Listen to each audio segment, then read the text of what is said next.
अस्सलाम वालेकुम, welcome back to my channel. कैसे हैं आप सब? उम्मीद करती हूँ आप सब ठीक होंगे। बहुत दिनों के बाद वाईटी पे आना हुआ। असल में बच्चों के एग्ज़ाम्स हो रहे हैं तो उसकी वजह से मसरूफ़ियत बढ़ जाती है और इसके अलावा बहुत अच्छा लगता है जब आप लोग आके खैरियत मालूम करते हैं और इंतज़ार कर रहे होते हैं व्लॉग्स का। तो बस फिर दिल करता है कि आप जैसे थोड़े से और लोग मिल जाएं तो क्या ही बात है। थोड़े से लोग हैं लेकिन बहुत अच्छे हैं आप सब, जो कि मेरे व्लॉग्स के ना आने पे फ़िक्रमंद भी होते हैं और फिर इनबॉक्स भी करते हैं कि व्लॉग क्यों नहीं आ रहा, खैरियत मालूम करते हैं। अच्छा जी, आज कुछ बकरा ईद की तैयारी कर लेते हैं और आप लोगों को अंदाज़ा है कि कोई भी इवेंट आता है, कोई भी फेस्टिवल या फेस्टिव सीज़न हमारा स्टार्ट होता है तो मैं सफाई से ही स्टार्ट लेती हूँ। तो आप लोगों के लिए एक फुल पैकेज है व्लॉग में, आप लोगों के साथ जो भी यूज़फुल चीज़ें मेरे नज़दीक हैं वो आप लोगों के साथ शेयर करूँगी। बाकी उस तरीके से नहीं है जैसे कि पाकिस्तान में कुर्बानी हो रही होती है तो उस लिहाज से जो तैयारी की जाती है उससे थोड़ी मुख्तलिफ होगी, क्योंकि हम लोग कुर्बानी पाकिस्तान में ही करवा लेते हैं, इधर हम लोगों ने कभी नहीं की है। तो मेरी तैयारी फिर उस लिहाज से होती है। आप लोगों के मोटिवेशन के लिए फिर वो काम हमें ज़रा जल्दी करना पड़ता है।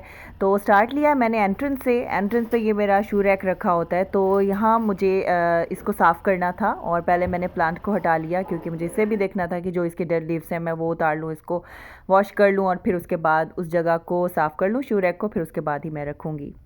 छोटी ईद हो या फिर बड़ी ईद हो, सफाई बहुत ज़्यादा ज़रूरी हो जाती है क्योंकि ईद पे मेहमानों के आने का सिलसिला भी शुरू हुआ होता है। अगर मेहमान आपके घर आते हैं या नहीं आते हैं, अपनी सेटिस्फेक्शन के लिए भी सफाई बहुत ज़्यादा ज़रूरी हो जाती है। और फिर बाज़ औक़ात हम लोग किसी इवेंट का इंतज़ार कर रहे होते हैं कि अच्छा ये काम जो है वो हम ईद पे कर लेंगे, ईद के आने से पहले कर लेंगे। किस घर के किसी एक हिस्से की अगर हमें सफाई करनी हो, बाज़ औक़ात हम लोग नॉर्मल रूटीन में लेज़ी हो रहे होते हैं, लेकिन जब ईद का इवेंट करीब होता है तो बहुत सारे लोग ऐसा भी करते हैं कि फिर तभी जो है वो अपने घर को डीप क्लीन करवा लेते हैं। अभी बच्चे स्कूल से आ चुके थे और पहले तो मैंने मीरब की कैट को फीड किया क्योंकि थोड़ा सा भी खाना लेट हो जाए तो मीरब जो है वो फिर तंग करना शुरू हो जाती है कि मामा आप मेरी कैट को सबसे पहले फूड दें फिर ही मैं खाऊंगी। और अभी मैं यहाँ पे बच्चों का लंच बॉक्स देख रही थी। खाली देखें तो खुशी हो जाती है, अगर कुछ अंदर मौजूद हो तो अपसेट से हो जाते हैं। ख़ास तौर पे मीरब का ऐसा होता है कि उसका अक्सर औक़ात जो है वो लेफ़्ट ओवर मुझे मिलता है तो फिर मैं अपसेट हो जाती हूँ। तो क्योंकि उसका खाने का मसला है, शौक़ से नहीं खाती है खाना और बस ज़बरदस्ती जो खिला दिया तो खिला दिया, तो ऐसा खाना बच्चे को लगता भी नहीं है। तो खैर वापस आ जाते हैं अपने कामों की तरफ। और जो गर्मियों का सीज़न है ये बेहतरीन वक्त है जिसमें आप अपने मैट्रेसेस को और इसके अलावा अपने सोफ़ास की जो सीट्स हैं उनको धूप लगवा सकते हैं। तो एक दो दिन आप धूप लगवाइए, फिर उसके बाद जो है वो किसी भी अच्छे फैब्रिक फ्रेशनर से स्प्रे करके आपके जो सोफ़ाज़ हैं वो भी फ़्रेश हो जाएंगे और आपके जो मैट्रेस हैं वो भी फ़्रेश हो सकते हैं। और आगे वेदर भी थोड़ा सा ह्यूमिड हो जाएगा तो बेहतरीन वक्त है ये काम करने का। अभी मैं आपको मीरब की ड्राइंग चेक करवाती हूँ। वाह मीरब, इट्स अमेजिंग। मीरब यहाँ पे स्केचिंग कर रही है। ये देखें गाइस, फ़िलहाल तो इसने आई बनाई है। Meetup, we will plan some art and crafting activities in your summer vacation so you can spend your time well and productive, okay? तो अब आ जाते हैं सिंक की तरफ, क्योंकि ये आपका सबसे ज़्यादा इस्तेमाल होता है किचन में और ये ग्रीसी हुआ हुआ होना तो बहुत ही उलझन होती है। तो इसके लिए मैं क्लोरेक्स का इस्तेमाल करती हूँ। इससे 99% जो है वो बैक्टीरियाज भी जो है वो किल हो जाते हैं और इसके अलावा जो भी वायरसेस वगैरह होते हैं वो भी ख़त्म हो जाते हैं। तो वॉशरूम की क्लीनिंग और इसके अलावा सिंक की क्लीनिंग करवानी हो और फ्लोर की क्लीनिंग भी मैं जो है वो इसी क्लोरेक्स से करवाती हूँ। तो इस तरीके से सफाई की सफाई हो जाती है और बैक्टीरियाज वगैरह भी जो है वो ख़त्म हो जाते हैं। ईद पे मीट की वजह से आपका सिंक जो है वो ग्रीसी हो सकता है, तो आप लोगों के लिए बेहतरीन टिप है, अगर आपके सिटी में क्लोरेक्स अवेलेबल है तो आप उसका इस्तेमाल करके अपने सिंक से ग्रीस को ख़त्म कर सकते हैं।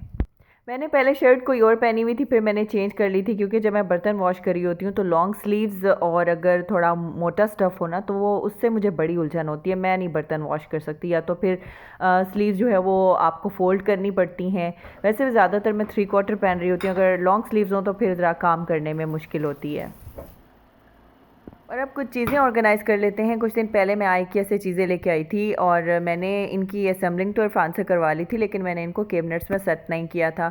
और इसके अलावा ईद पे हम लोग डिनर वगैरह कर रहे होते हैं, मेहमान आते हैं, तो बाज़ औक़ात ऐसा होता है कि हम कुछ चीज़ें अपनी पहले से हम लोगों ने नहीं ऑर्गेनाइज़ की हुई होती, लाइक ये ग्लास वगैरह, क्योंकि गर्मियाँ हैं बहुत ज़्यादा ज़रूरत भी पड़ती है और मेहमान जब आपके घर आते हैं तो ग्लास के सेट को चेक करना बहुत ज़्यादा ज़रूरी है। बाज़ औक़ात 6 लोग होते हैं तो ग्लास 5 होते हैं, कुछ टूटे हुए भी होते हैं, टूट जाते हैं, पता भी नहीं चलता है।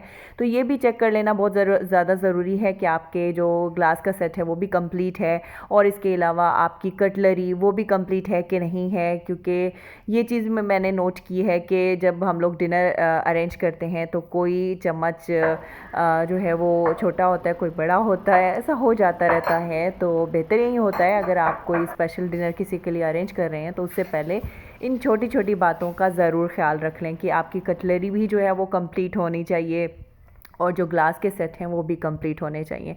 अगर थोड़ा सा कोई चीज़ मिसिंग भी है तो बाय करना चाहें तो वो कर भी सकते हैं। तो मैंने ये ग्लास पहले वॉश किए हैं, क्योंकि इस्तेमाल से पहले ग्लास और कप्स वगैरह जो भी चीज़ आप ले रहे हैं उसको वॉश करना बहुत ज़्यादा ज़रूरी होता है।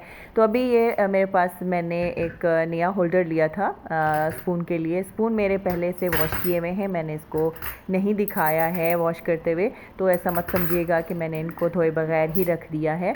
तो पैकेट में मैंने अभी से इसको नहीं निकाला, वो पहले से मैंने ओपन किया हुआ था, तो इसको भी मैंने सेट कर दिया कैबिनेट में। और इसके अलावा अच्छी अच्छी रेसिपीज़ पहले से नोट कर लें ईद पे, जो आप ट्राई करना चाहते हो, अपनी फैमिली के लिए बनाना चाहते हो, और वो भी आप लोग पहले से नोट करके रख सकते हैं कि आपको ईद पे क्या कुछ जो है वो बनाना है। वैसे तो आप कोशिश करें कि ज़्यादा से ज़्यादा अपने इर्द गिर्द लोगों का भी ख्याल रखें और उनमें गोश्त तकसीम करें।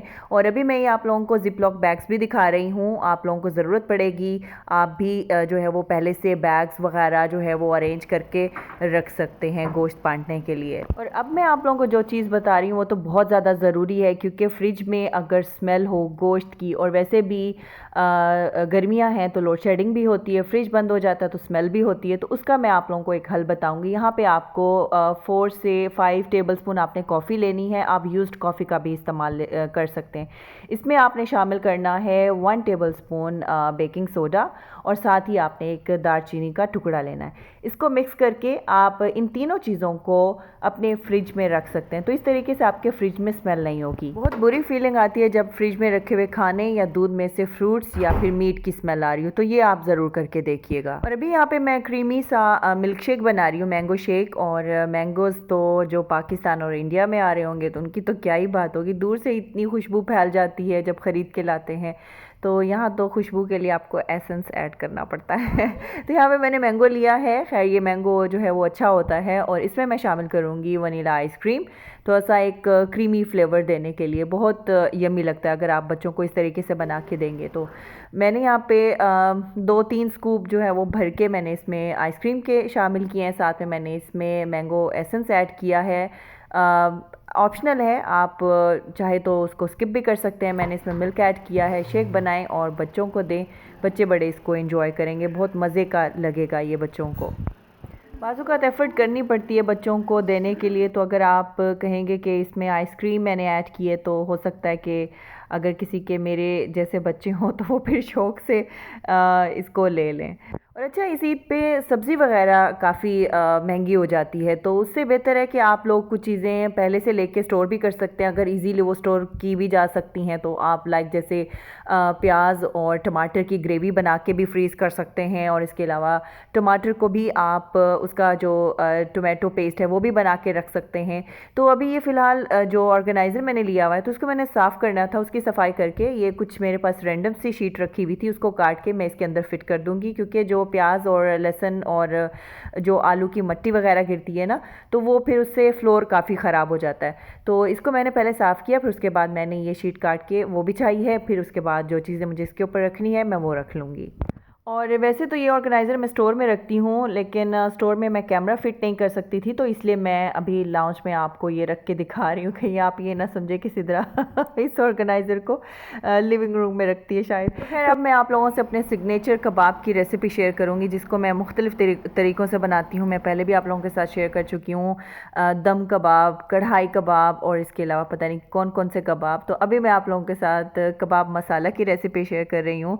तो सबसे पहले ग्रीन मसाला तैयार कर लेते हैं। तो उसके लिए मैंने 5 सब्ज़ मिर्चें ली हैं और 1 बंच मैंने सब्ज़ धनिया का लिया है और 2 मैंने छोटे साइज़ की प्याज ली है और इसको हम पहले चॉप कर लेंगे, फिर उसके बाद हम इसमें कीमा और मसाले शामिल करेंगे। और साथ ही मैंने इसमें कुछ साबुत लाल मिर्चें भी शामिल कर दी थी और मैंने हाफ़ टी स्पून इसमें ज़ीरा भी ऐड कर दिया था। और आप लोगों को टिप भी दूंगी जिससे आपके कबाब जो है वो खुलेंगे नहीं। अक्सर औक़ात ऐसा होता है कि बनाते हुए पकाते हुए हमारे कबाब जो है वो खुल जाते हैं, तो उसके लिए मेक श्योर कीजिएगा कि आप जो ग्रीन मसाला बना रहे हैं उसमें भी पानी नहीं शामिल होना चाहिए। अगर है तो आप उसको स्क्वीज़ कर लीजिएगा। और इसके अलावा जब आप कीमा वॉश करें तो फ़ौरन मत बनाइएगा, उसको पहले आप आधा घंटा या 1 घंटे के लिए रख दें ताकि उसका पानी अच्छे से निकल जाए। और अभी मैंने इसमें 1 टेबलस्पून अदरक लहसुन पेस्ट ऐड किया है। नमक आप अपने हिसाब से लेंगे और साथ ही मैं इसमें 1 टीस्पून लाल मिर्च पाउडर ऐड कर दूंगी, हाफ़ टी स्पून मैं इसमें गरम मसाला पाउडर ऐड कर दूंगी, हाफ़ टी स्पून धनिया पाउडर ऐड करूंगी और साथ ही मैं इसमें हाफ़ टी स्पून ज़ीरा ऐड करूंगी और 2 टेबलस्पून के जितना मैं इसमें बेसन ऐड करूंगी। थोड़ी सी मैंने इसमें हल्दी भी ऐड की है। तो ये तमाम चीज़ें इसमें शामिल करके चॉपर में हम इसे घुमा देंगे। और कीमा जो मैंने लिया है वो तकरीबन जो है वो 3 पाव के जितना कीमा होगा।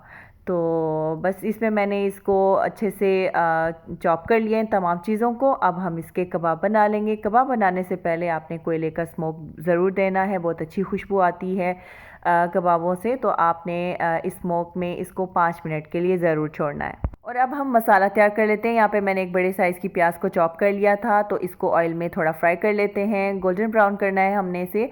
तो जब तक ये फ्राई होते हैं हम दूसरी तरफ कीमे के कबाब बना लेते हैं। आप इन कबाब को बना के स्टोर भी कर सकते हैं, फिर जैसे चाहे मर्ज़ी आप इन कबाबों को बना लें। चाहे तो आप इनको ड्राई बना लें, ग्रेवी के साथ बना लें, या फिर आप इसकी बिरयानी भी आप बना सकते हैं। तो बस चीज़ बनी हुई हो फिर आप जैसे चाहे हो आप उसको इस्तेमाल करें। तो अभी मैं ये तमाम कबाब जो है वो तैयार कर लूँगी।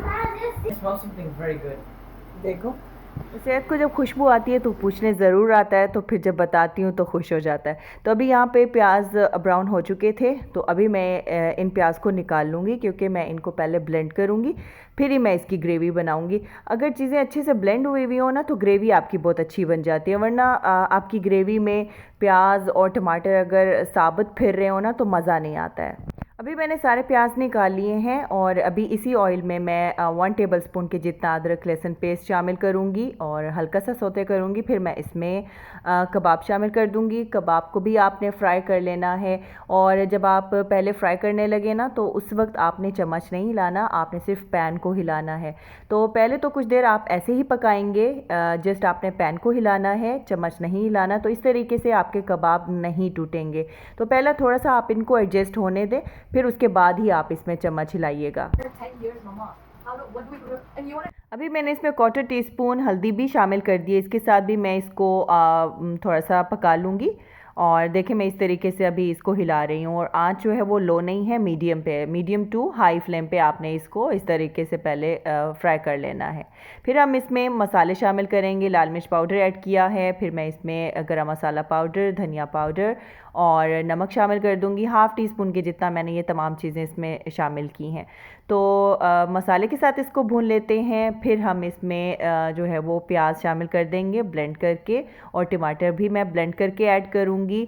तो प्याज के साथ आप इसको थोड़ा सा और फ्राई करेंगे, फिर टमाटर प्यूरी ऐड करेंगे तो उसके साथ भी इसको फ्राई कर लेंगे। फिर उसके बाद हम इसमें हाफ़ कप के जितना योगर्ट ऐड कर देंगे। तो सब चीज़ों के साथ आपने इसकी थोड़ी थोड़ी भुनाई करनी है और फिर आप इसमें पानी शामिल कर सकते हैं। जितना आपने ग्रेवी या शोरबा, जितना भी इसका मसाला रखना हो आप उतना रख सकते हैं। और अभी मैं कुछ बच्चों के नाम लेना चाहूँगी। Zain, all the best for your exams. और इसके अलावा नाया फ़ातिमा, ईमान फ़ातिमा, इशाल फ़ातिमा, बरीरा फ़ातिमा, तैयब एंड खुबैब। और सब बच्चों के लिए ऑल द बेस्ट, जिन जिन के एग्ज़ाम्स हो रहे हैं, जिनके हो चुके हैं। Stay blessed and stay happy. तो अभी यहाँ पे मैंने पानी शामिल करना है कबाब में, फिर उसके बाद इसको थोड़ा सा और पका लेंगे। जब आपकी रिक्वायर्ड ग्रेवी तैयार हो जाए तो कबाब आपके तैयार हैं। सब्ज़ धनिया और अनियन रिंग्स के साथ आप इसको गार्निश कर सकते हैं। तो गाइज़, ये था आज का व्लॉग, और कोशिश करती हूँ कि आप लोगों के लिए अच्छे से अच्छा व्लॉग बना सकूँ। मेरी मोटिवेशन के लिए व्लॉग को लाइक ज़रूर कर दिया करें, और इसके अलावा अगर आप मेरे चैनल पे नए हैं तो सब्सक्राइब ज़रूर कर दीजिएगा। मिलती हूँ अब आपसे इंशाल्लाह नेक्स्ट व्लॉग में। तब तक के लिए अल्लाह हाफिज़ एंड टेक केयर।